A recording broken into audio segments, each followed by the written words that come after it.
बड़ी मुश्किल से मगर दुनिया में दोस्त मिलते हैं, दिए जलते हैं। क्या बात है, एक बच्चा शुरू में अपने माँ बाप के पास जो रहना पसंद करता है, एक स्टेज के बाद वो दोस्तों में रहना पसंद करता है। क्यों? क्योंकि उसका दोस्त जजमेंटल नहीं है। दौलत और जवानी एक दिन खो जाती है, सच कहता हूँ सारी दुनिया दुश्मन हो जाती है। पसंदीदा किताब? शिक्षा में क्रांति, इंडिया आफ्टर गांधी।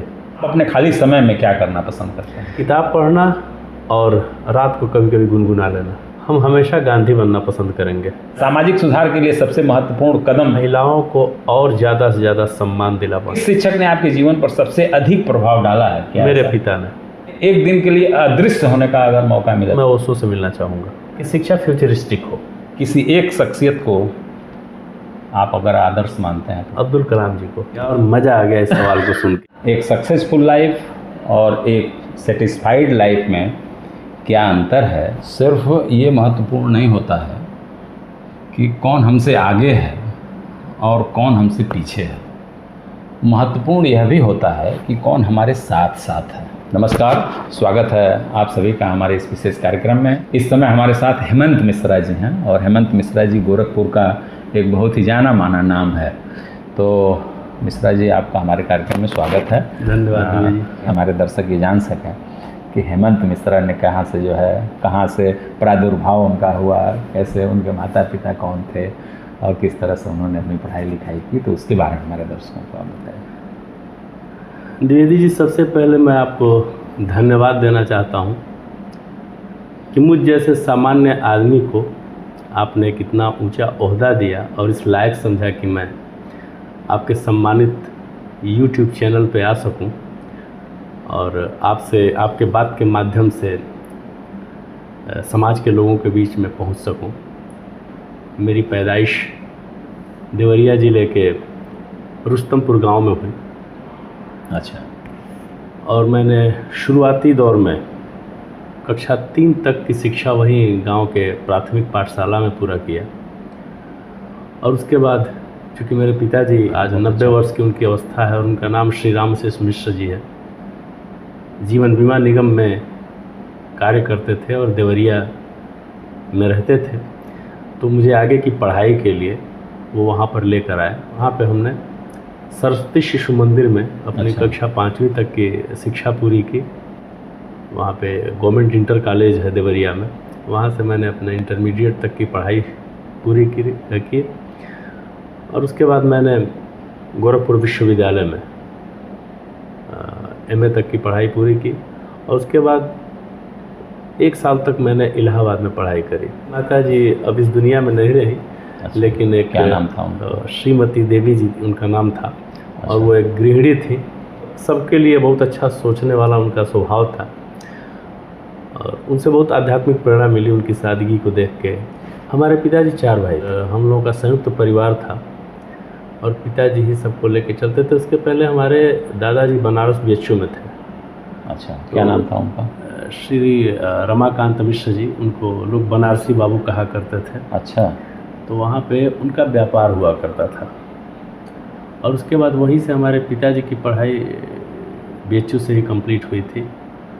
और उनके एक भाई वहाँ पे IT BHU में थे, जो उनके दूसरे नंबर के भाई थे। अच्छा। जो अभी भी वहीं हैं। क्या नाम है उनका? श्री ललन मिश्र जी। और उनके तीसरे नंबर के भाई अभी भी गांव में रहते हैं, वो खेती बाड़ी का काम देखते हैं वहाँ पे, प्रेम नारायण मिश्रा जी। अच्छा। और जो सबसे छोटे वाले भाई थे हमारे पिताजी के, उनका नाम श्री आनंद कुमार मिश्र जी है। वो भी भारतीय जीवन बीमा निगम में अधिकारी थे। अब वो भी रिटायर्ड हैं, इस समय लखनऊ में रह रहे हैं। अच्छा। तो और हमारी 4 भाई और 3 बहनें थी। संयुक्त फैमिली थी, तो इन सब के बीच में अच्छा खासा अवसर मिला। बड़ा आनंद आता है ना, बहुत आनंद मिला है। और अच्छा संयुक्त परिवार का अपना एक संयुक्त परिवार का एक अपना बहुत बड़ा आनंद होता है। आज के दौर में एक बार पुनः बहुत आवश्यक है कि हम सामूहिक परिवारों की तरफ बढ़ें। नहीं तो हम ठीक है बहुत पैसे रुपए कमा लेंगे, बहुत भौतिक रूप से सफल हो जाएंगे, लेकिन जिसको आंतरिक रूप से पारिवारिक स्तर पे और अंतःमन से कभी संतुष्ट और सुखी नहीं हो पाएंगे। अपने यहाँ का डेमोक्रेटिक सिस्टम भी अब तक इसीलिए इतना सफल रहा क्योंकि शुरू से ही जो भारतवर्ष में एक सामूहिक एक संयुक्त परिवार की जो कल्पना थी और उसमें लोग रहते थे और जिस तरह से वहाँ पे एक दूसरे के साथ एडजस्टमेंट होता था, शायद वही स्वरूप आज हमारे लोकतंत्र को भी जिंदा रखी हुई है अपने। हम 2 भाई हैं, मैं बड़ा हूँ। अच्छा। छोटे भाई हमारे LIC में हैं और हमारे 2 भाई और हैं। चाचा के लड़के? चाचा के लड़के हैं, उनको मैं कज़िन कभी नहीं कहता हूँ क्योंकि कहते ही लगता है कि जैसे मुझसे कुछ अपराध हो रहा है, क्योंकि वही मैंने कहा कि हम लोग हमारा परिवार मेड फॉर ईच अदर जो फैमिली है। हाँ, तो उसमें केवल माताओं के कोख की भिन्नता हो सकती है, लेकिन हम लोगों में कोई ऐसी भिन्नता है नहीं। अच्छा। और तो आपके छोटे भाई का क्या नाम है? छोटे भाई धर्मेंद्र मिश्रा हैं और वहाँ जो बाकी जो 2 छोटे भाई हैं वो कौन? वो उत्कर्ष मिश्रा और आकर्ष मिश्रा जो लखनऊ में हमारा विद्यालय है, अच्छा, उसको वो वहाँ पे संचालित करते हैं। हमारी 3 बहनें हैं और तीनों की शादी यही गोरखपुर में ही हुई है। अच्छा। चलिए बहुत अच्छा। अच्छा, तो आप सबसे बड़े हैं जी, तो माता पिता की जो बड़ी संतान होती है, बड़ी अपेक्षा होती है माता पिता की उनसे जो है, तो आपकी दिशा जो है, आप जब पढ़ाई के दौरान तो आपकी पिताजी की इच्छा रही होगी ना कि मेरा बेटा IAS बनेगा, PCS बनेगा? क्योंकि हमारे यहाँ अधिकतर लोग सर्विस में ही थे और पढ़ने में भगवान की कृपा से मैं भी ठीक था, तो मेरे पिताजी को यही लगता था कि इसको भी उच्च सेवाओं के लिए ही प्रयास करना चाहिए। लेकिन पता नहीं क्यों शुरू से ही मेरा ये मानना नहीं था। मैं शुरू से थोड़ा सा स्वतंत्र ख्यालों का था और शुरू से लगता था कि मुझे कुछ ऐसा करना है जिससे मैं अपने तरीके से समाज को योगदान कर सकूं और मुझे मज़ा भी आए। जो लोग सफल हो चुके थे सरकारी सेवा में तो इलाहाबाद में आते रहते थे, तो जब उनसे बात होती थी कि कितना मज़ा आ रहा है, अब ये आप इस सर्विस में आ चुके हैं, तो अधिकतर लोगों का यही रहता था कि यार आ तो गए लेकिन मज़ा नहीं आ रहा है। तो फिर हमने पिताजी से कहा कि पिताजी ऐसा लगता है कि मुझे कुछ अपना करना चाहिए। तो उन्होंने कहा क्या करोगे?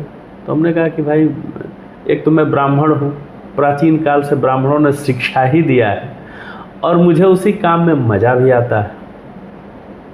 हमको लगता है कि उन्होंने उस परिवेश में मन मार के ही कि बेटे की इच्छा है तो मुझको इजाज़त दी और फिर मैंने अपना ये विद्यालय की तरफ रुख किया। किस सन में आप विद्यालय अपना खोले? 1996 में हमने अपने विद्यालय की नींव रखी।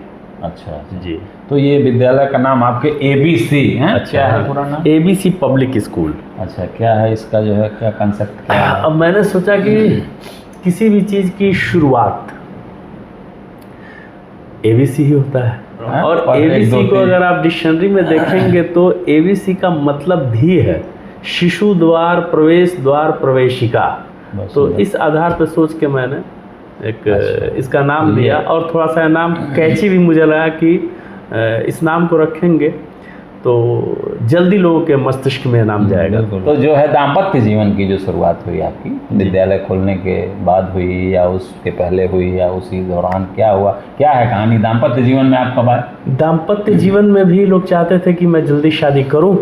अच्छा। लेकिन मेरी ये जिद थी कि जब तक मैं इस स्थिति में नहीं आ जाता हूं कि आराम से अपने परिवार की परवरिश कर सकूं, तब तक मैं दाम्पत्य जीवन भी शुरू नहीं करूंगा। क्योंकि कोई चीज़ बोझ बने वो अच्छी बात नहीं होती, वो आपके कार्य और व्यवहार दोनों को फिर प्रभावित करने लगती। तो मैंने स्कूल खोला, फिर 2004 में मुझे ऐसा लगा कि अब मुझे दाम्पत्य जीवन शुरू करना चाहिए और मैं शुरू कर सकता हूँ। तो फिर वहाँ पे मेरी शादी हुई और प्रज्ञा मिश्रा जी हैं जो आपकी पत्नी का नाम प्रज्ञा मिश्रा? प्रज्ञा मिश्रा जी से मेरी शादी 2004 में मेरी शादी हुई। यही एक टाड़ा गांव है। पंडित रामनाथ तिवारी जी वहाँ के लोग जमींदार हैं, उन्हीं की वो पोती हैं और उनके पिताजी यहीं TDM जो इंटर कॉलेज है श्री धीरेन्द्र नाथ त्रिपाठी जी, उन्हीं की सबसे बड़ी पुत्री थी। यहीं ये लोग रुस्तमपुर में रहते भी हैं, जो मोहल्ले का नाम भी मेरा जो ससुराल है रुस्तमपुर ही है। यानी एक रुस्तमपुर से आप हैं और एक रुस्तमपुर से आपकी अर्धांगिनी है। तो वहाँ पे हमारी शादी हुई। और प्रज्ञा है, तो ये देखिए जो है प्रज्ञा का जो है खेल कि आप जो है आपका क्षेत्र वही है प्रज्ञा का, वही और प्रज्ञा मिल भी गई। और सबसे अच्छी बात है कि उनकी भी शिक्षण कार्य में बड़ी रुचि थी। वो भी शादी के पहले किसी विद्यालय में पढ़ाती थी। तो अब आपका सहयोग भी कर रहे होंगे? बहुत, जब से आई हैं तब से भरपूर सहयोग करती हैं, और एक से भले दो हुआ। और उनके पास दोहरी ऊर्जा आपको, दोहरी ताकत मिली, और दोहरी ताकत मिली। ABC जो है अपने फुल फॉर्म में आ गया। और निश्चित रूप से वो भी बड़ा मनोयोग से दिन रात लग के इस विद्यालय को आगे बढ़ाने में हमारे साथ वो भी लग गई। बच्चे हमारे दो हैं, एक बच्चा अभी क्लास 6th में है और बिटिया मेरी क्लास 9th में है। बच्चे का नाम है दक्ष मिश्रा और बिटिया का नाम है शिवानी मिश्रा। विद्यालय जैसे मान लीजिए कि अभी बीच में आपने जो है चर्चा किया लखनऊ की, जी, तो विद्यालय आपके गोरखपुर के अलावा भी कहीं है क्या विद्यालय? कहाँ? जी, लखनऊ में आलमबाग में पारा के निकट आवास विकास कॉलोनी है। अच्छा। उस कॉलोनी में भी ICSE बोर्ड से संचालित हमारा एक विद्यालय है जिसका नाम है द हैमिल्टन एकेडमी। अच्छा। तो वहाँ आपके वो दो भाई उसको, हाँ, वो दोनों भाई उसको बहुत अच्छे से लेके चल रहे हैं, और वो भी एक अच्छा विद्यालय अपने क्षेत्र में बहुत अच्छे तरीके से काम कर रहा है, बहुत तेज़ी से आगे बढ़ रहा है। और इसी तरह एक स्कूल है यहाँ पे गौरी बाज़ार हाटा रोड पे, SBT पब्लिक स्कूल, जिसका मैं संरक्षक हूँ। तीनों विद्यालय प्रभु की इच्छा है, प्रभु की आशीर्वाद है कि बहुत अच्छा जा रहा है। बिल्कुल। और हज़ारों बच्चे अच्छी शिक्षा पा रहे हैं। निश्चित रूप से जो है। अच्छा, ये जो है आपको जो है जो ये प्रबंधन का जो आपके अंदर जो ये गुण है, ये जो कौशल है आपका, ये आपके उस संयुक्त परिवार से आपको मिला है जो जी। और इसमें आपको बहुत मदद मिल रही है जो है। जैसे ये कहा जाता है कि समय और समझ, ये दोनों किसी बहुत ही भाग्यशाली व्यक्ति को ही जो है ये दोनों एक साथ मिलते हैं। समझ जब आती है तो समय जो है निकल जाता है हाथ से, और समय रहता है तो समझ नहीं रहती। बड़ा जो है ये अक्सर देखने को मिलता है। बिल्कुल सही। लेकिन आपके जीवन में जो बातचीत, जो हमारा क्रम चल रहा है, जिसमें मैं कहीं गैप नहीं पा रहा हूँ कि आपको ईश्वर ने समय भी दिया और समय से समझ दिया, ये जीवन में बहुत महत्वपूर्ण है। जी, बिल्कुल है। तो समय का जो सदुपयोग है किस तरह से आप करते हैं समय को, आप जैसे आपकी जो दिनचर्या है किस तरह से शुरू होती है और किस तरह से उसकी संपन्नता होती है, कैसे आप एडजस्ट करते हैं? दुबे जी, मैं शुरू से ही बहुत मर्यादित जीवन जिया हूँ, क्योंकि मैंने अपने पिता को भी देखा है कि शुरू से ही वो बड़े अनुशासित जीवन में थे। चाहे वो अपने कार्य को लेके, अपने स्वास्थ्य को लेके, अपनी जिम्मेदारियों को लेके, अपने परिवार को लेके, यानी हर चीज़ को लेके उनको मैंने देखा। और चूँकि अब बाद में सवाल पूछेंगे, पहले ही बता दूं कि मेरे रोल मॉडल भी वही है। तो मैं सुबह बहुत अर्ली इन द मॉर्निंग उठता हूँ, उसके बाद निश्चित रूप से योगाभ्यास और टहलना, और मैं स्कूल आने के पहले नाश्ता नहीं, पूरी तरह से खाना खा कर आता हूँ। उसके बाद दिन में है कुछ फल मूल हो गया, शाम को गए तो शाम को लगभग 7 बजे के पहले, आमतौर पे सप्ताह में 5 दिन तो हो ही जाता है कि 7 बजे के पहले ही मैं जो भी मिला मैं खा लूँगा। उसके बाद रात को मैं भोजन नहीं लेता हूँ। अच्छा, बड़ा संतुलित जो है। और शाम को फिर इतना समय मिल जाता है फिर मेरे पास, आपको बता दें कि किताबों को पढ़ने का, शिक्षा क्षेत्र से जुड़े जो क्या नए आविष्कार हो रहे हैं। जैसा दुबे जी आपने समय और समझ की बात कही, ये बिल्कुल सही है। और इसको आप क्रिकेट से तुलना करिए। आप, क्रिकेट मुझे बड़ा पसंद है, मैं देखता भी हूँ, खेलता भी था, कि उसी बॉल को अगर आपने सही टाइमिंग कर दी तो चौका व छक्के में बदल जाती है। और यदि उसी बॉल को आपने सही टाइमिंग नहीं किया तो आप बोल्ड हो जाते हैं, क्लीन या कैच आउट हो जाते हैं। यदि आपने समय को समझ के, समय के हिसाब से कार्य कर दिया तो निश्चित रूप से आप सफल हो सकते हैं। बिल्कुल। और आपको एक सेटिस्फैक्शन भी मिलेगा कि हाँ, संतुष्टि के साथ सफलता जो है बहुत जरूरी आपको मिलेगी। अच्छा, सवाल हमारा जा रहा था जो है, जब आप इलाहाबाद में थे जी, तो जब आपके पिताजी की इच्छा थी कि आप सरकारी सेवा में जाएं और आपका ध्यान इधर आ रहा था और आप जो है उस सर्वे भी कर रहे थे, लोगों से जान रहे थे कि जो नौकरी पा चुके हैं उनसे बातचीत भी कर रहे थे आप, तो आपके मन में आया कि नहीं, ये जो बंधन है, जो बंध के हम नहीं रह सकते हैं। लेकिन जहाँ आप बैठे हैं आप उस बंधन में बांध के ही जो है काम आप कराते हैं अपने साथियों से, जो है वो भी नौकरी करते हैं आपके साथ। तो ये जो विरोधाभास है ना, तो आप उस बंधन में नहीं रहना चाहते और आप बंधन में रखते हैं, तो कैसे उस चीज़ को कितना बेहतर परिवेश आप दे देते हैं अपने बंधन में साथियों को, कि उनको जो है इस विध का ये अनुभव ना हो कि हम जो है कहीं से प्रपीड़ित हो रहे हैं, हम कहीं से जो है उत्पीड़ित हो रहे हैं, या हमको कहीं बात दिया गया है। तो कैसे इसको जो है इसका जो है समाधान ये आपने बहुत अच्छा सवाल किया और मज़ा आ गया इस सवाल को सुन के, क्योंकि अब तक ये सवाल मुझसे किसी ने पूछा नहीं था। इसका जवाब मेरे पास बहुत अच्छा है और जो मैं करता हूँ वही बताऊंगा भी। बिल्कुल बिल्कुल बिल्कुल वही चीज़ है, ये मार्गदर्शन है। हमने इवन अपने बच्चों पर भी कोई बंधन नहीं डाला। बस मैं उनसे कहता हूँ कि बेटा मेरे समझ से ये ठीक है, अगर तुम सोचो ठीक है तो कर लेना। इसी तरह यहाँ पे मेरे कार्य प्रणाली का एक तरीका है।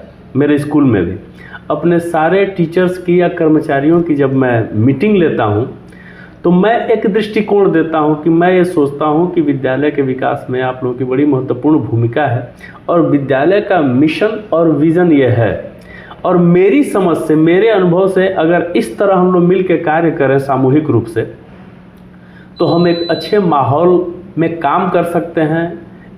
हम सबको मज़ा भी आएगा और हो सकता है कि हम अपने मिशन और विज़न में कामयाब भी हों।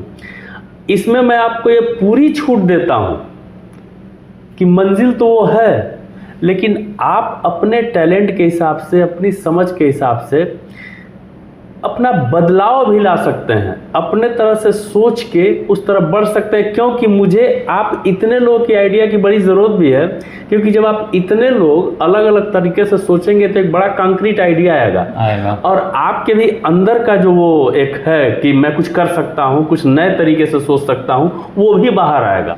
क्योंकि विद्यालय में आप व्यक्तित्व का निर्माण करते हैं, ठीक है ना? बिल्कुल। और किसी भी निर्माण के लिए बहुत प्रेम भाव चाहिए। प्रेम भाव चाहिए। मैं उदाहरण देता हूँ कि किसी चित्रकार को आपने देखा है या किसी मूर्तिकार को आपने देखा है, कितना प्रेम से वो लगा रहता है। पूरी दुनिया क्या कर रहे है उसका कोई मतलब नहीं था, एकदम पूरा अपना प्रेम उड़ेल देता है कि इसको मुझे कितना सुंदर बनाना है। ठीक वैसे ही विद्यालयों में हम लोग क्या करते हैं, बच्चों के व्यक्तित्व का निर्माण करते हैं। अनुशासन जो प्रेम से पैदा कर दिया जाए, हाँ उसमें धैर्य की जरूरत होती है, लेकिन एक बार यदि वो पैदा हो गया तो सर्वकालिक होता है। ओशो ने कहा है जहाँ प्रेम है वहाँ भय नहीं है, और जहाँ भय है वहाँ प्रेम नहीं है। और किसी भी सुंदर चीज़ का निर्माण करना है तो प्रेम ही पहली ज़रूरत है।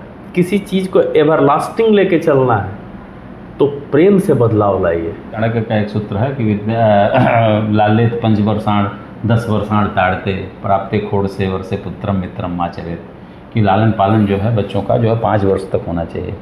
5 वर्ष के बाद जो 10 वर्ष की अवस्था होती है उसमें ताड़न यानी वो हल्का सा जो अनुशासन की जो बात कही जाती है, 16वें साल में आप अपना मित्र बना लीजिए उसको, क्योंकि उस समय जो है जब ताड़न को भी मैं इस रूप में लेता हूँ ना कि हमेशा मुझे क्या है, हाँ वही सीख, और उस सीख में भी मुझे ऐसा पता नहीं क्यों लगता है हमेशा से कि हो सकता है कि दुबे जी को मैं अवसर दूंगा तो वो कुछ ऐसा चीज़ बताएंगे जिससे मैं ही कुछ सीख लूँ, मैं भी कुछ सीख लूँ। बिल्कुल बिल्कुल बिल्कुल। और जब आप इक्वल इम्पोर्टेंस इस तरह देते हैं तो गाड़ी बड़ी अच्छी चलती है। चलती है। मैं अपने बच्चों में भी, और मेरे बच्चे मतलब प्रभु की कृपा से बहुत अच्छे जा रहे हैं, आपसे बता दें। मैं उनके विचारों को जगह देता हूँ और मुझे उसका बहुत अच्छा परिणाम मिलता है। नहीं एक स्टेज देखिएगा, एक अवस्था आती है जीवन में व्यक्ति के, जब व्यक्ति का मन जो है ना विचलित होता है। आप तो विद्यालय में जो है आप देख रहे हैं कि अगर आपका विद्यालय इंटरमीडिएट तक है तो इंटरमीडिएट की जो उम्र होती है वो बहुत ही मतलब संवेदनशील उम्र मानी जाती है। उसमें अगर ज़रा सा भी अगर व्यक्ति जो है वहाँ भय और प्रेम जो है, प्रेम के साथ भय या कुछ ऐसा अनुशासित जो है व्यवहार जिसमें उसे ये लगे कि हम यहाँ जाएंगे, ये तो सही है कि आप उसके अंदर आत्म समझ अगर विकसित कर देते हैं। मैं यहाँ क्षमा चाहूँगा आपसे एक चीज़ कहते हुए कि ऐसा क्यों होता है, जब आप उसको अवसर नहीं देते अपनी बातों को रखने का। जब आप किसी को ये अवसर नहीं देंगे कि उसके अंदर जो उद्धृत है उसको आपके सामने बिना इफ बट के वो बोल सके, रख सके। अब मैं एक छोटा सा एग्जांपल देता हूँ। जब बच्चा छोटा सा होता है और उससे चाय की ग्लास टूट जाती है गलती से या कुछ टूट जाता है, आके कहता है कि पापा हमसे गलती हो गई, तो आप कहते हैं कोई बात नहीं बेटा, अरे मेरा बेटा, गले लगा लेते हैं, कहते हैं कोई बात नहीं, होता है बेटा। अब वही एक बड़ा बच्चा जब हो जाता है और उससे थोड़ा सा कहीं कुछ ऐसा हो गया, इमेजिन करें कि आप ही का बच्चा थोड़ा बड़ा हुआ, जो आपसे एकदम उसकी हर बात को आप एक्सेप्ट करते थे, जब वो आके कहता था, उसकी बात सुनते थे, उसको जगह देते थे, तो नीडर होकर हर बात कहता था, और वहाँ कुछ कमियां रहती थी तो आप कहते थे बेटा ठीक है हो तो गया, लेकिन देखना इसको ऐसे सावधानी से करना कि आगे से ऐसा ना हो, तो आप उसका परिमार्जन कर देते थे। वही बच्चा जब बड़ा हुआ, इंटरमीडिएट में या हाई स्कूल में गया, और एक दिन उसने आके कहा पापा आज मेरे कुछ दोस्त मिले थे, मैं वो धुआं वाली जो सिगरेट होती है वो सब पी रहे थे, मैंने भी पी लिया। उस दिन ऐसा लगेगा कि जैसे आपके घर में मातम छा गया है। वही माता पिता, ऐसा लगता है कि बच्चे ने कितना बड़ा अपराध कर दिया है। वो तो बड़ा ही नेचुरल वे में जैसे पहले बताता था ऐसे ही आके उसने बताया, लेकिन आपके घर का माहौल ऐसा बदला कि जैसे कितना बड़ा अपराध हो चुका है पूरा एकदम। अब वो बच्चा पूरे मतलब उसके ऊपर इतना दोषारोपण शुरू हो जाएगा कि अब वो बच्चा अचानक से पूरा माहौल बदल गया। अब वो बच्चा डर गया कि ऐसा मैंने क्या कह दिया कर दिया कि ये हालात हो गए, जो मेरे माँ बाप इतना प्यार करते थे आज मुझसे इतना इस तरह से बात कर रहे हैं। अब क्या होगा कि अब उसने अगले दिन से अब ये बाइफरकेट करना शुरू किया, छिपाव शुरू हो जाएगा कि अब मुझे क्या कहना है और क्या नहीं कहना है। ये अवसर किसने दिया? क्योंकि आपने उस दिन इतना भय पैदा कर दिया उसकी एक बात को, सच्चाई को उसने रखा। काश आप उस दिन कहते कि कोई बात नहीं बेटा, मैं भी तुम्हारी उम्र का था कि यार मैंने भी एक बार ऐसे ही अपने दोस्तों के साथ किया था, लेकिन यार है बड़ी खतरनाक चीज़ यार, थोड़ा इससे बचो और ऐसे बच्चों से बचो, क्योंकि ये मतलब उसको बताते हो उसका साइंटिफिक रीजन ठीक से समझाते हो, ऐसे ही एक दोस्त की तरह बात करते तो शायद कल वो कुछ भी करके आता तो बताता। और वो बाइफरकेट नहीं करता कि अपने पिता से मुझे क्या रोकना है क्या कहना है। तो ये दूरी हम पैदा करते हैं छुपाने की हमको लगता नहीं, लेकिन डायरेक्ट इनडायरेक्ट हम ये बच्चों में इनकलकेट कर देते हैं। बिल्कुल बिल्कुल बिल्कुल कि अब वो एकदम काट छाट करना शुरू कर दिया। अब उसके में जो उसका भोलापन था वो खत्म हम ही ने कर दिया, अब उसके में चालाकी आ गई। तो हमने क्या कहा कि स्टेज कोई भी हो, आप अवसर दीजिए कि बच्चा जब शाम को आपके साथ बैठे, इवन चाहे वो इंटर का बच्चा हो, चाहे बीए का हो, चाहे बीएससी हो, कुछ भी कर ले, इवन कलेक्टर हो जाए आपका बच्चा, फिर भी अपनी बातों को कहने का सबसे अच्छा जगह वो अपने परिवार को, अपने माता पिता को माने, अपने भाई बहन को माने, और हर चीज़ आके उनके सामने उड़ेल दे। आपका बच्चा, मैं गारंटी दे रहा हूँ कि जिस दिन ऐसा हुआ, आपको किसी और अनुशासनात्मक कार्रवाई की, किसी भय उत्पन्न करने की आवश्यकता कभी नहीं होगी। मेरा अपना प्रयोग यहाँ तो बच्चे जो है पास होते हैं, फेल होते हैं, तो जो बच्चे फेल हो जाते हैं किस तरह से उनको जो है आप आश्वस्त करते हैं कि ये फेल नहीं, ये असफलता नहीं है बेटा, ये भी सफलता है, क्या है इसमें जो है, किस तरह से आप मैनेज करते हैं? ये तो हर साल रिजल्ट आने के बाद कुछ बहुत ही हंसते चेहरे मिलते हैं, कुछ मुरझाए चेहरे मिलते हैं, तो हम लोग की जिम्मेदारी बहुत बढ़ जाती है कि जो बच्चे थोड़ा सा हतोत्साहित हैं अपनी अंक संबंधित असफलता, जो उसको मैं असफलता मानता नहीं, क्योंकि मैंने कभी भी नंबर प्राप्त करने को सफलता और सफलता की संज्ञा दी ही नहीं। तो मैं सिर्फ यही समझाता हूँ कि बेटा तुमको बहुत ऊंचा भगवान ने तुम्हारा लक्ष्य तुम्हारे लिए डिसाइड किया है। तुमको पता नहीं कलेक्टर बनाना चाहते हैं कि कोई बहुत बड़ा नेता बनाना चाहते हैं कि कोई बहुत बड़ा साइंटिस्ट की अभिनेता है कि कोई बहुत बड़ा, तो तुमको बीच में रोकना नहीं चाहते थे कि तुमको इस जाल में फंसा दें और तुम बस उसी जाल में उलझ कर रह जाओ। तो उनका वो वाला जो जिस कार्य के लिए तुमको भगवान ने इस धरा पे भेजा है, वो कार्य उनका कैसे होगा? फेल होना असफलता हो ही नहीं सकती है। फेल होना तो यह सिखाती है कि इन तरीकों से हम फेल हो सकते हैं। तजुर्बा मिलता है, तजुर्बा मिलता है। क्यों डरा कि क्या होगा? कुछ नहीं होगा तो तजुर्बा होगा। तो उसको तजुर्बा मान के हम जो है चलें, और हम उसको ये ना माने कि हम फेल हुए। बिल्कुल सही है, क्यों माने हम फेल हुए हैं? क्योंकि ऐसा तो है नहीं कि और भी है मंजिल। हमें अपने दृष्टिकोण को बदलने की जरूरत है, और ये फेल पास के चक्कर से थोड़ा दूर हटके हमारा बच्चा एक अच्छा, मतलब ये मान के चलिए कि जीवन में जैसे जो अपने आप को बहुत सफल मानता है, कमियां उसके अंदर भी रहती हैं, ऐसा नहीं है? किसके में कमी नहीं है? क्योंकि जैसे अगर एक पासिंग मार्क होता है ना, जैसे मान लीजिए कि अगर 100 नंबर में 33 नंबर लड़का पा गया तो पास होता है, वो फेल की लाइन में नहीं रहेगा, चाहे वो फर्स्ट क्लास वाले खड़े हों चाहे सेकंड क्लास वाले खड़े हों, वो भी उसी लाइन में, पास वाली लाइन में जाके खड़ा हो जाता है। हाँ। यानी ये माना जाता है कि अगर 67 बुराई है आपके अंदर, सिर्फ 33 अच्छाई है, तब भी आप पास हैं।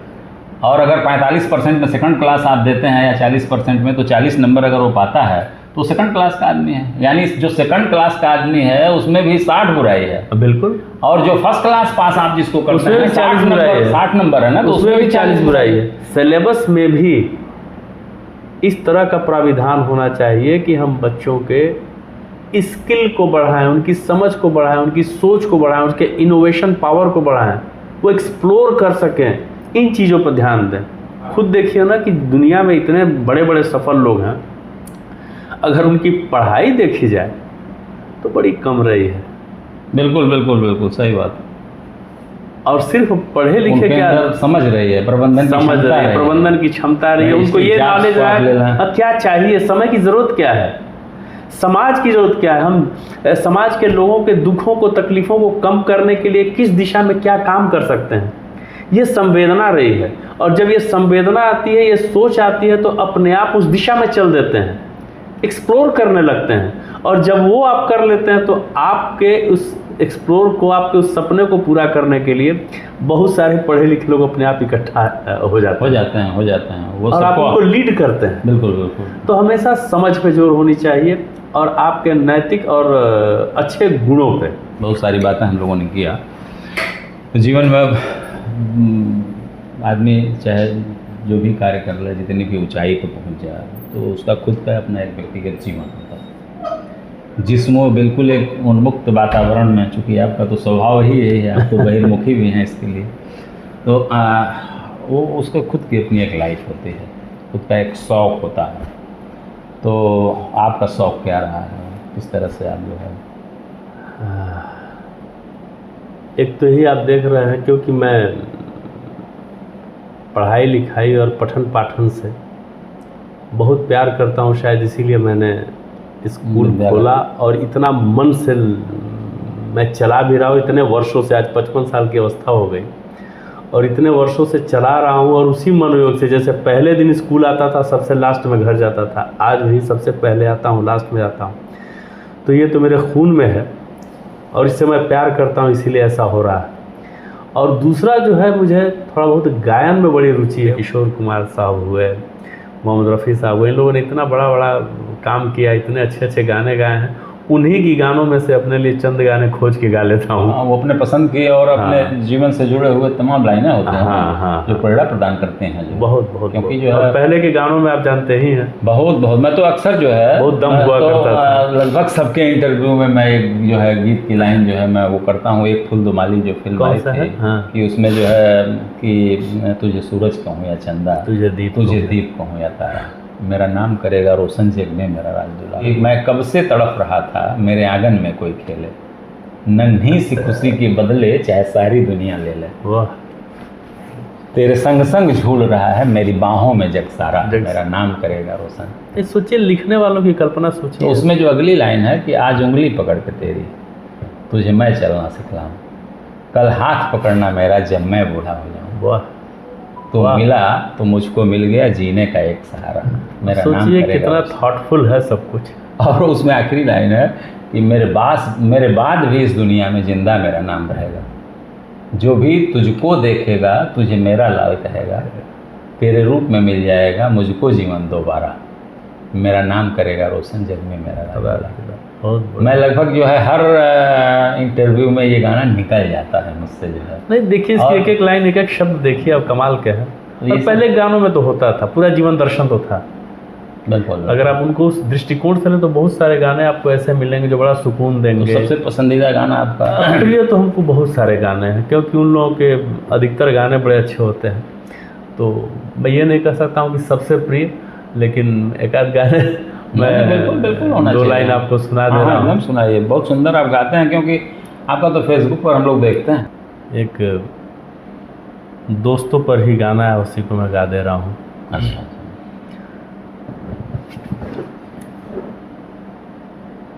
दौलत और जवानी एक दिन खो जाती है, सच कहता हूँ सारी दुनिया दुश्मन हो जाती है। दौलत और जवानी एक दिन खो जाती है, सच कहता हूँ सारी दुनिया दुश्मन हो जाती है। उम्र भर दोस्त लेकिन साथ चलते हैं, दिए जलते हैं, फूल खिलते हैं, बड़ी मुश्किल से मगर दुनिया में दोस्त मिलते हैं, दिए जलते हैं। Thank you. क्या बात है, बहुत सुंदर। आपने एक दर्शन भी दे दिया ना। जैसे अब हमारी बातचीत की थोड़ी सी लाइन बढ़ जाएगी आपने, चूँकि तो उसके पहले मैं थोड़ा सा एक चर्चा जो है अध्यात्म पर कर लेना चाहता हूँ और साहित्य पर। क्योंकि तो साहित्य के प्रति भी आपकी रुचि रही होगी। किताब तो पढ़ते आपने जो है गीत आपके जीवन में जो है आत्मसात किया है आपने। साहित्य की भी कुछ लाइनें आपने जो है जरूर प्रेरणाप्रद कुछ लाइनें ऐसी होंगी जो आपको प्रेरित करती रही होंगी। निश्चित रूप से, चूँकि विद्यालय से जुड़े हैं, किताबों से जुड़े हैं, तो पढ़ते ही रहते हैं। और इसमें हमको ये सबसे ज़्यादा हमने पढ़ा है एक्चुअल में ओशो को। ओशो आपके अंदर की बेईमानी को इतना बढ़िया से छिलका उतार के दिखाते हैं कि आप धीरे धीरे आपका परिमार्जन होगा, नहीं तो आप खुद में ही परेशान रहेंगे। तो ओशो को पढ़ना चाहिए। ओशो पढ़ना चाहिए, निश्चित रूप से पढ़ना चाहिए। और ओशो को मैं पढ़ता हूँ तो मुझे लगता है कि प्रतिदिन मेरा खुद का सुधार होता है। प्रतिदिन मैं भी पढ़ रहा था तो ओशो का एक जगह कहीं उल्लेख था कि गालिब शराब पीने दे मस्जिद में बैठकर, या वो जगह बता दे जहाँ पर खुदा न हो। हाँ, बड़ा प्रैक्टिकल, बहुत प्रैक्टिकल अप्रोच है। सारे आदर्शों से परे हटकर आपको खुद से सोचने पर विवश कर देंगे कि यार एक्चुअली मैं क्या हूँ, और मेरे अंदर कितना बनावटीपन है, कितना दिखावा है, कितना ओरिजिनलिटी है। और रियली अगर आप उनको आत्मसात करेंगे तो आपका परिमार्जन होता रहेगा और बार बार आपको अपनी ही गलतियां नज़र आएंगी और इससे आपको अपने सुधार का मौका मिलेगा और आपको अपने क्षेत्र में निश्चित रूप से आप और बेहतर कर पाएंगे। बहुत सुंदर। ये तो जो है, ये तो उसी तरह से है ना, जैसे आप अगर कहीं एक जगह केंद्रित हैं और लोगों को नहीं जान पा रहे हैं, अपने श्रेष्ठ जनों के बारे में नहीं जान रहे हैं, बेहतर दर्शन आपके सामने उपलब्ध नहीं हो पा रहा है, तो आपकी जो सोच है वो बिल्कुल संकुचित हो जाएगी। और जब आप श्रेष्ठतम व्यक्तित्व को पढ़ते हैं, उनके आदर्शों से जब परिचित होते हैं, तो आपका व्यक्तित्व खुलता है ना। बिल्कुल खुलता है। और सबसे बड़ी बात, आपकी दृष्टि और थोड़ी सी बिल्कुल नहीं, वो आपका सोचने का तौर तरीका और बढ़ता जाता है। एक छोटे बच्चों की कविता है, पढ़ाई जाती है, तो उसमें है कि जो है एक चिड़िया जो है कि सबसे पहले मेरे घर का अंडे जैसा था आकार, तब मैं यही समझती थी कि इतना सही है संसार। बहुत शानदार कविता है कि उसमें जो है कि फिर मेरा घर बना घोंसला सूखे तिनकों से तैयार, तब मैं यही समझती थी कि इतना सही है संसार। तो ठीक वैसे हमारा आप सबका जीवन है कि यदि आप सिर्फ अपने आप को एक खोल में डाल लेंगे, मतलब आखिर में जब खुले गगन में उड़ी मैं पंख पसार, तभी समझ में आया मुझको बहुत बड़ा है ये संसार, बहुत बड़ा। तो ये वाकई ये कविता जो आपने कही, इसको हम लोगों ने बचपन से ही पढ़ा है और ऐसा लगता है कि कविता अपने आप में पूरे किताब को समाहित किए हुए पूरे जीवन कि आप अपने को छोटी सी लाइन जो बच्चे कविता पढ़ते हैं, आप तो विद्यालय का जो है संचालन कर रहे हैं, जो छोटी छोटी कविताएं हैं वो बच्चे भले ही उसका अर्थ न समझ रहे हैं, लेकिन जब आप पढ़ाएंगे ना तो आपको वो एक दर्शन प्रदान कर देते हैं। बिल्कुल। वो लाइनें जो है लगता है कि वो छोटे क्लास की वो कविताएं हैं, लेकिन वो बहुत बड़ा दर्शन है। और निश्चित रूप से आदमी को आउट ऑफ द बॉक्स जाना चाहिए, खोल से बाहर निकलना चाहिए। और मुझे हमेशा लगता है कि अगर आप साहित्य पढ़ते हैं तो वो आपको उस खोल से बाहर निकालने में बड़ी मदद करती है कि कितने तरह के दृष्टिकोण हैं, एक ही घटना को देखने के कितने तौर तरीके हैं, बिल्कुल एक ही जीवन को समझने के कितने विविध आयाम हैं। और जब आप इतनी चीज़ों से अपने आप को लवरेज कर लेंगे तो फिर आपके लिए कोई चुनौती नहीं रहती है। हर चुनौती में एक समाधान कहीं से मिल ही जाता है। तो और कोई साहित्य बचपन की कविता बताइए जैसे हमने सुनाया कोई कविता ऐसी जो प्रेरणा प्रदान करती हो, तत्काल में ख्याल को कविता नहीं हमें आती है? दुबे जी को याद नहीं रहता, हमारी मेमोरी थोड़ी इस मामले में बड़ी कमज़ोर है। नहीं, इस पर आप मनन करिए बात, क्योंकि बड़ी प्रेरणा मिलती है। मैं तो मतलब बचपन में जो याद थी वो भी नहीं याद थी, तो बचपन की कविता खोज के पढ़ता हूँ। नहीं, और वो जो छोटी लगता है कि ये बहुत छोटी लाइनें हैं, लेकिन बहुत सारे जो है बहुत बड़े संदेश उसमें छिपे होते हैं। लेकिन एक्सट्रैक्ट तो मैं ले लेता हूँ, लेकिन याद करने वाली जो बात हो याद नहीं रहता है। संतोष आनंद जी का वो गाना कि जिंदगी और कुछ नहीं, तेरी मेरी कहानी, हाँ? कुछ जिंदगी खोकर कुछ पाकर खोना है, कुछ खोकर पाना है, जीवन का मतलब आना है जाना है। हाँ? दो पल के जीवन से एक उम्र चुरानी है, जिंदगी और कुछ नहीं, तेरी मेरी कहानी। मेरी कहानी। अच्छा, जो है चूँकि बात आपने कहा ना, जो आपने गाना गाया, जो आपके गीत थे, उसमें जो है मैत्रीपूर्ण भाव था, जो है मैत्रीपूर्ण संबंधों पर जो है वो लाइनें जो है संकेत कर रही थी। तो जीवन में मैत्रीपूर्ण संबंधों पर जो है थोड़ी सी चर्चा एक मिनट की मैं चाह रहा हूँ जी, कि चूँकि मित्रता का भाव आपके अंदर है, और जो मैत्रीपूर्ण संबंध होते हैं जीवन में कितना महत्वपूर्ण होते हैं, क्या मानेंगे आप? हमको लगता है कि मैत्रीपूर्ण संबंध जो होते हैं, और वास्तव में आपके पास 2-4 अच्छे मित्र हैं, तो आप दुनिया के सबसे अमीर व्यक्ति हैं। जीवन काल में धीरे धीरे अगर आपने 2-4 मित्र बना लिए हैं तो उसको कभी छोड़िए भी मत, क्योंकि यदि आपने वो छोड़ दिया तो आप बहुत ज़्यादा दरिद्र की श्रेणी में आ जाएंगे। नहीं, बिल्कुल। तो इसलिए पत्नी भी देखिए, पत्नी को भी जो है जीवन साथी कहा जाता है, उसके आपके रक्त के संबंध नहीं होता है, वो तो संस्कारों से बांधी जाती है, इसीलिए वो संबंध चलते हैं। उसमें मैथिली शरण गुप्त की एक कविता है इसमें कि तप्त हृदय को सरस स्नेह से जो सहला दे मित्र वही है, और रूखे मन को सराबोर कर जो नहला दे मित्र वही। ये हमने पढ़ा है कविता। हाँ, रूखे मन को अच्छी लाइनें लिखी गई हैं। प्रिय वियोग संतप्त चित्त को जो बहला दे मित्र वही। एक बूंद की अश्रुधार से जो दहला दे मित्र वही। तो सोचिए, तो मित्रवत संबंध जो होते हैं। और यहाँ भगवान राम ने किष्किंधा कांड में इस पे आया है कि जो है सुग्रीव को समझाते हुए उन्होंने कहा था कि देत लेत मन संकन धरई, बल अनुमान सदा हित करई, विपत काल कर सतगुण नेहा, श्रुति कह संत मित्र गुण नेहा। यानी देने लेने में जहाँ कोई शंका ही ना हो, हमेशा जो है आपके कल्याण की भावना हो, लेने की भावना ना हो, देने की भावना हो, मित्र वही। और जो है विपत काल में वो सारी ये जो शक्ति है वो 100 गुना बढ़ा दिया जाए, तो ये है मित्र जो है। तो यही भाव अपना भी है कि 2 ही 4 रहें, जहाँ पे आप पूर्णतया उनके साथ निस्वार्थ भाव से बैठ सकते। नहीं, ये इसमें हमेशा एक गैप बना के रखा जाता है। जीवन के बहुत सारे चरण है ना, तो जीवन के हर चरण में कुछ ऐसे लोग मिलते हैं ना जो आपसे मित्रवत जुड़ जाते हैं। ऐसा नहीं है कि जो बच्चा जो है आपके पढ़ाई के समय मिला, कभी कभी जो है उस आपकी जो चेतना है ना, जो आपके विचार हैं, उस स्तर पर कुछ ऐसे लोगों से मुलाकात होती है कि जब आपका आखिरी समय चल रहा होता है, एक दिन का मित्र होता है, वो भी संतुष्टि दे जाता है। हाँ, ये तो है, क्षणिक ऐसा कभी कभी होता है, लेकिन जो बचपन की आपकी मित्रता होती है ना, वो तो है ही है। हम ये नहीं कह रहे हैं कि वो उस मित्रता में जैसे आपके कैश है ना, कैश जो आपका पर्स है ना, उसमें जगह होनी चाहिए कि और भी हम इसमें रख सकें कुछ, पहले ही भर लेंगे आप तो जगह नहीं मिलेगी।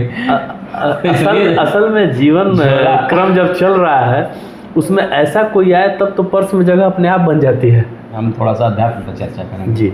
आध्यात्मिक जीवन को आप कितना जो है महत्वपूर्ण मानते हैं, क्या कहेंगे? संपूर्णता के लिए, सुख के लिए, सुकून के लिए आपको अंततः आध्यात्म पर ही आना पड़ेगा। बिल्कुल। क्योंकि जो भी ये भौतिक चीज़ें हैं या जो भी भौतिकवाद है, शुरू में आपकी लिप्सा बहुत होती है इन सारी चीज़ों की प्राप्तियों के लिए, लेकिन जैसे जैसे इन चीज़ों को आप पाते जाते हैं, देखते हैं कि चंद क्षण, चंद दिनों, चंद महीनों के बाद वो चीज़ें आपके लिए गौण होती जाती हैं, फिर नए की चाह में आगे बढ़ने लगते हैं। और ये अंतहीन सिलसिला आपको न सुकून देता है, न शांति देता है, और किसी भी लर्निंग का, सीख का जो असली चीज़ मिलना चाहिए, खुशी, वो भी नहीं मिलती है। क्योंकि यदि ऐसा होता तो दुनिया के इतने बड़े बड़े लोग जो हैं, जो भौतिक आडंबरों में पूर्णतया डूबे हैं, उनके पास किसी रुपये पैसे साजो सामान की कमी नहीं है, आखिर वो क्यों इतना डिप्रेशन में है, परेशान है, ऐसे हालात में क्यों हैं, आत्महत्याएं कर रहे हैं? अगर सब कुछ इसी से होता तो फिर उनको तो कोई ज़रूरत नहीं थी। हमने कहा ना कि मैंने ओशो को पढ़ा और बड़ा मैंने उसको प्रैक्टिकली देखा भी है कि आध्यात्म तक पहुंचने के लिए आपको भौतिकवाद से होकर ही गुजरना पड़ेगा।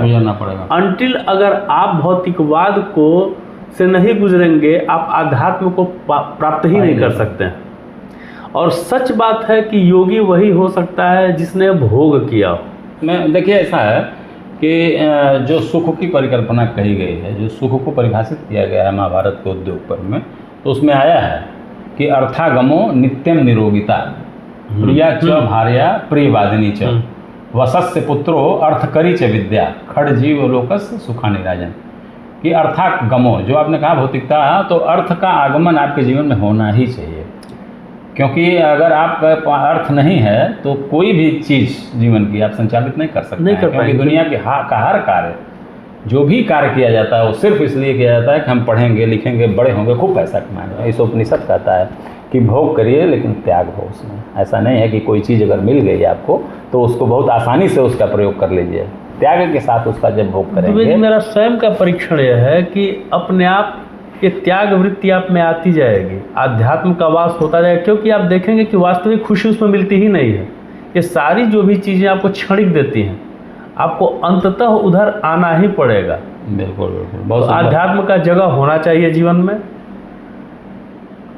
और आध्यात्म को आत्मसात करने के लिए आपका प्रयास करना भी चाहिए, और हमारे समाज के लिए भी ये बहुत जरूरी है।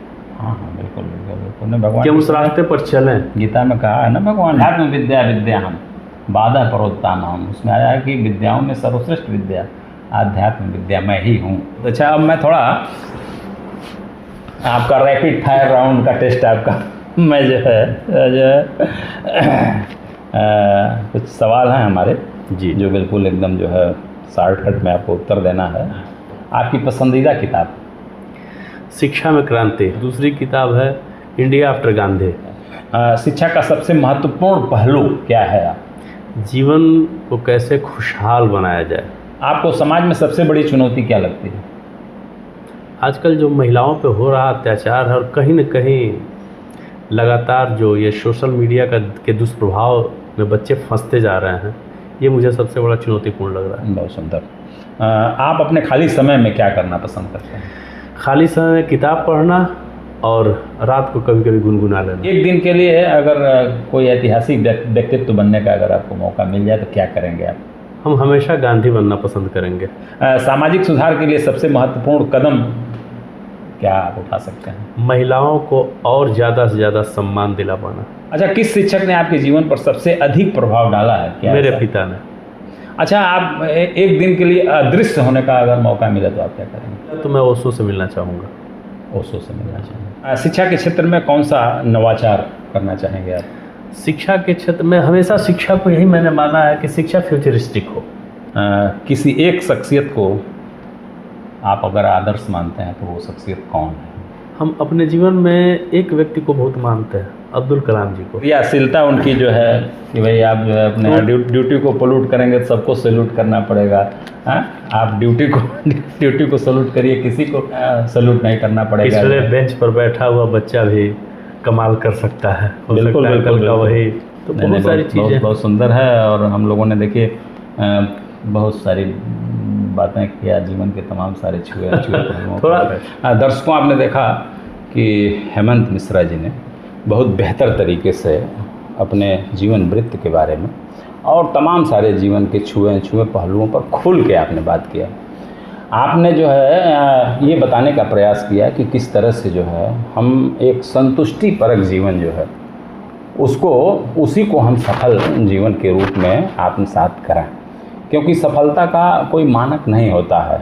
अगर आप कोई व्यक्ति एक जगह पहुंचता है तो फिर उसके लिए टारगेट दूसरा हो जाता है, लेकिन जो संतुष्टि का भाव है वो हमें सफलता की अनुभूति कराता है। और उस चीज़ को पूरे वार्ताक्रम में जो है हेमंत जी ने जो है पूरे वार्ताक्रम में आपने ये रखने का प्रयास किया है। बहुत सारे अपने जीवन के अनुभवों को आपने साझा किया है।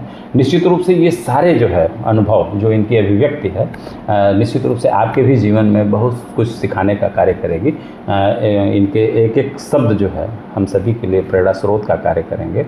आपने कार्यक्रम देखा, निश्चित रूप से आपको अच्छा लगा होगा। मिश्रा जी, आपने अपना अमूल्य समय मुझे दिया। जो मेरी इच्छा थी कि आपसे मैं बात करूं, आपके जीवन के छुए पहलुओं पर खुल के बात करूं, तो आपने खूब मौका दिया और आपने महत्वपूर्ण अपना समय निकाला, हमसे बातचीत किया। इसके लिए आपको बहुत बहुत धन्यवाद। दुबे जी, मैं सौभाग्यशाली हूँ कि आपने मुझे इस योग्य समझा और इतना अच्छा मौका और अवसर दिया कि मैं अपने अंदर के कुछ भाव उद्धृत कर सकूँ। इसके लिए आपको बहुत बहुत धन्यवाद।